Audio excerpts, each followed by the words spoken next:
সামান্য একটু ভুলের জন্য দেখেন আমার কত বড় ক্ষতি হয়ে গেল। এটি হলো আমার ড্রাম ট্রাক। তো এটা দিয়ে আমার পরিবার রিজিকের ব্যবস্থা করি। গতকালকে রাত্রে প্রচুর বৃষ্টি হয়েছে। যে বৃষ্টির কারণে চরে যখন আমার গাড়িটি ছিল তখন ড্রাইভার রেখে আসে।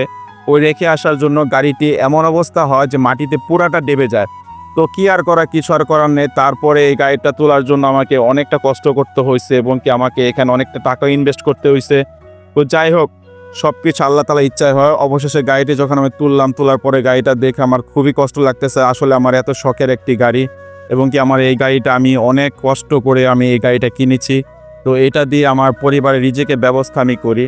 তো আসল কথা কি, একটু ভুলের জন্য আসলে অনেক বড় ক্ষতি হয়ে যায়, যেটা প্রমাণ আমি গতকালকে রাত্রেই পেলাম।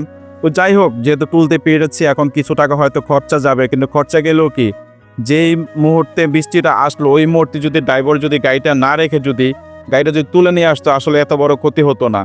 যাই হোক, ভুল মানুষেরই হয়, ভুল থেকে শিক্ষা হয়। তারপর মিস্ত্রি এনে আমার এই গাড়িটা মোটামুটি একটু সার্ভিসিং করতেছি, যেহেতু অনেক ধুলাবালু এবং অনেক কাদা ঢুকেছে, অনেক বালি ঢুকেছে।